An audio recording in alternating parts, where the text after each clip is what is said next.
കേട്ടിട്ടുണ്ടോ? ഉപകരണങ്ങൾക്ക് star rating ഉണ്ട്. സ്റ്റാർ റേറ്റിംഗ് ഉള്ള ഉപകരണങ്ങളാണെങ്കിൽ വൈദ്യുതി ഉപയോഗം വളരെ കുറവായിരിക്കും. 3 സ്റ്റാർ 4 സ്റ്റാർ എന്നൊക്കെയാ പറയുന്നത്. എന്നാലും പഴയ ഫ്രിഡ്ജൊക്കെ മാറുകയാണെങ്കിൽ വൈദ്യുതിയുടെ ഊർജത്തിന്റെ ആവശ്യകത തീർച്ചയായിട്ടും പോയാൽ നിങ്ങൾ ഇലക്ട്രിസിറ്റി ഓഫീസിലേക്ക് വിളിക്കും. ഇലക്ട്രിസിറ്റി ഓഫീസിലേക്ക് വിളിക്കുമ്പോ ഫോൺ പലപ്പോഴും എൻഗേജ്ഡ് ആണ് അല്ലേ? ഇതാണ് നമ്മുടെ പരാതി പലപ്പോഴും വരിക. അതിനകത്ത് ഒരു കാരണം, നമുക്ക് സപ്ലൈ പോകുമ്പോൾ ഒരു പ്രദേശത്തെ മുഴുവൻ സപ്ലൈ പോകും. സാധാരണ നാം കണ്ടുവരുന്നത് ഫാൻ ഓഫായി കറക്കം നിൽക്കുന്നതിന് മുമ്പായി ഫോൺ എടുത്ത് നമ്മൾ വിളിച്ചിരിക്കും. അന്നേരെ ഫോൺ വിളിക്കും. കറണ്ട് ഇല്ലല്ലോ, എവിടെ പോയി എന്ന് വിളിച്ചുകൊണ്ട് വിളിക്കും. ഇപ്പോ ഞങ്ങളുടെ ഇലക്ട്രിസിറ്റി ഓഫീസിൽ ഇത് സംബന്ധിച്ച് അല്ലെങ്കിൽ ഫോൺ അറ്റൻഡ് ചെയ്യുന്നതിന് തന്നെയായി ഇപ്പോൾ ഒരു ഓവർസിയറെ ചുമതലപ്പെടുത്തിയിട്ടുണ്ട്. ഒരു ഓവർസിയർ സ്ഥിരമായി ആ ഫോണിൽ കാണും. ഫോൺ നിങ്ങൾ വിളിച്ചിട്ട് കിട്ടുന്നില്ലെങ്കിൽ ഒരു കാര്യം മനസ്സിലാക്കണം, ഫോൺ എടുക്കാത്തത് കൊണ്ടല്ല, മറിച്ച് മറ്റാരെങ്കിലും ഫോൺ വിളിക്കുന്നതുകൊണ്ടായിരിക്കും ഫോൺ എൻഗേജ്ഡ് ആകുന്ന. ഒരു കാരണവശാലും ഫോൺ എടുത്ത് മാറ്റി വെക്കുകയോ അറ്റൻഡ് ചെയ്യാതിരിക്കുകയോ ചെയ്യുന്ന ഒരു ശീലം ഇന്ന് ഇലക്ട്രിസിറ്റി ഓഫീസുകളില്ല. മറിച്ച് മറ്റൊന്ന്, ഇപ്പോ ഞങ്ങളുടെ സെക്ഷൻ ഓഫീസുകളെല്ലാം മോഡൽ സെക്ഷനായിട്ടാണ് മോഡൽ സെക്ഷൻ മാതൃകാ ഓഫീസുകളാക്കിയിരിക്കും. മാതൃകാ ഓഫീസുകൾ പ്രധാനമായി അവിടെ ജീപ്പ് സംവിധാനം, അതായത് പരാതി പരിഹരിക്കാൻ വേണ്ടി 24 മണിക്കൂറും വാഹന സൗകര്യം ഏർപ്പെടുത്തിയിട്ടുണ്ട്. 24 മണിക്കൂറും നമുക്ക് വാഹന സൗകര്യം കൊണ്ട് വണ്ടിയുണ്ട്. അപ്പൊ നിങ്ങൾ രാത്രിയിലാണ് ഒരു പരാതി വരുന്നതെങ്കിൽ, ഫ്യൂസ് പോകുന്ന രാത്രിയിലാണെങ്കിൽ പോലും ഞങ്ങളുടെ വണ്ടിയിൽ ഞങ്ങളുടെ ആൾക്കാർ വന്നിട്ട് ആ പരാതി പരിഹരിക്കാനുള്ള സമയം അല്ലെങ്കിൽ പരാതി പരിഹരിക്കാനുള്ള നടപടി ഞങ്ങൾ സ്വീകരിക്കും. പക്ഷേ പലപ്പോഴും സംഭവിക്കുന്നത് എന്താ, രാത്രി 12 മണിക്കും 1 മണിക്കും ഒക്കെ കറണ്ട് പോയി ചിലപ്പോ 3 മണിക്ക് 4 മണിക്ക് അല്ലെങ്കിൽ വെളുപ്പിനെ ആയിരിക്കും നമുക്ക് കറണ്ട് കിട്ടുന്നത്. പല കാര്യങ്ങൾ അതിൽ വരുന്നുണ്ട്. ചിലപ്പോൾ പോസ്റ്റ് ഒടിച്ചതാകാം, കമ്പി പൊട്ടി വീണതാകാം, ഏതെങ്കിലും റബ്ബർ മരം ലൈനെ വീണതാകാം. ഇത്തരത്തിലുള്ള ചില പ്രശ്നങ്ങൾ അനിവാര്യമാണ്. നമുക്കത് പൂർണ്ണമായി പരിഹരിക്കാൻ കഴിയുന്ന ഒരു സ്ഥിതി പലപ്പോഴും രാത്രി സമയങ്ങളിലില്ല അല്ലേ?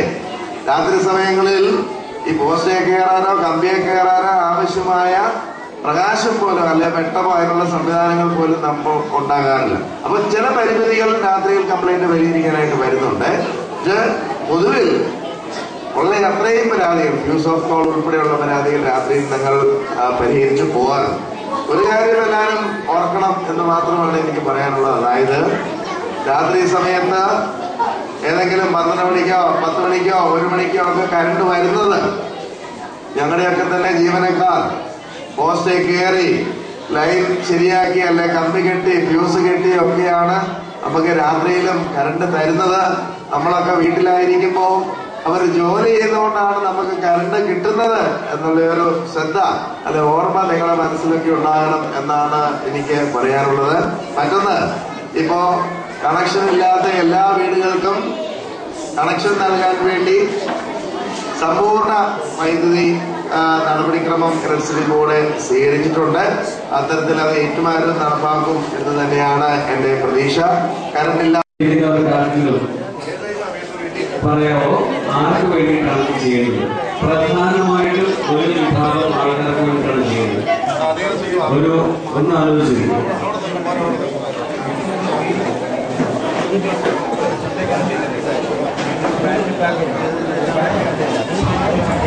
ആർക്കെങ്കിലും പറയാമോ ഇത് ചെയ്യുന്നത്? പ്രധാനമായിട്ടും ഇപ്പോഴെല്ലാം 10ാം ക്ലാസ്സിൽ പരീക്ഷ എഴുതുന്ന കുട്ടികളാണ്.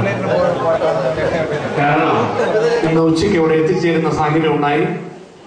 അവിടെ നേരത്തെ ആരംഭിച്ച കോളേജാണ്. അടിസ്ഥാന സൗകര്യങ്ങളൊന്നും ആയിട്ടില്ല. കുട്ടികളുടെ ബുദ്ധിമുട്ടുകളും പ്രയാസങ്ങളും ഉണ്ട്. പകരം ഒരു കെട്ടിടത്തിലേക്ക് മാറുന്നതിനുള്ളൊരു അവസരം കിട്ടി. അതുമായി ബന്ധപ്പെട്ട കാര്യങ്ങളിൽ ഞാൻ അവിടെ വരെ പോയിട്ട് വരാം എന്ന നിലയിലാണ് ശ്രീ ജോസ് പുത്തങ്കാലായോടും ഹെഡ്മാസ്റ്ററോടും ഒക്കെ പറഞ്ഞതെങ്കിലും ഞാൻ അവിടെ ചെന്നപ്പോൾ മറ്റൊരു അടിയന്തര വിഷയം ഒഴൂരിലുണ്ടായി.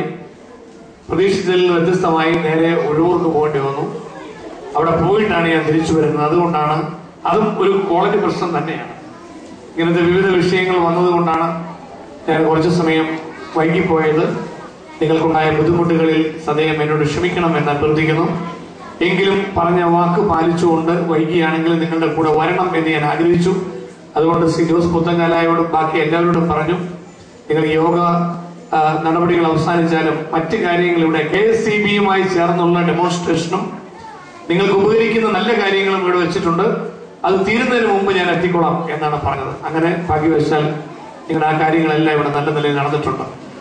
KSCB-യുടെ ഇവിടെ assistant executive engineer AXC engineer Shri Kurian Sebastian അടക്കമുള്ള ഉദ്യോഗസ്ഥരെ പ്രത്യേകം ഞാൻ അനുമോദിക്കുകയാണ്.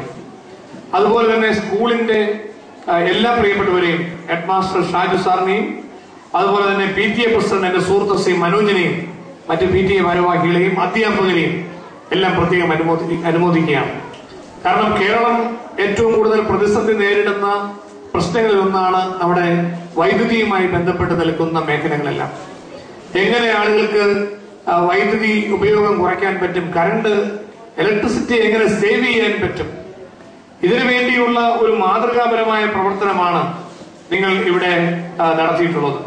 അതിന് മുന്നോട്ട് വന്ന KSCB-യുടെ എല്ലാ ഉദ്യോഗസ്ഥരെയും ഊർജ സംരക്ഷണ കാഴ്ചപ്പാട് പുതിയ തലമുറയ്ക്ക് കൊടുക്കാൻ കഴിയുന്ന വിധത്തിൽ സമൂഹത്തിന് മാതൃക കാണിക്കുന്ന നമ്മുടെ മാഞ്ഞൂർ ഗവൺമെന്റ് സ്കൂളിന്റെ ഹൈസ്കൂളിന്റെ എല്ലാ പ്രിയപ്പെട്ട അധ്യാപകരെയും PTA ഭാരവാഹികളെയും നിങ്ങളെല്ലാം പ്രത്യേകമായി ഞാൻ അനുമോദിക്കുകയാണ്.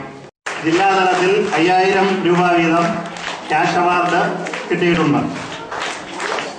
ആ ക്യാഷ് അവാർഡും ഈ സ്കൂളിന്റെ വകയായി നൽകുന്ന പുസ്തകവും വിതരണം ചെയ്യുന്നതിന് ബഹുമാനപ്പെട്ട MLA ക്ഷണിക്കുന്നു.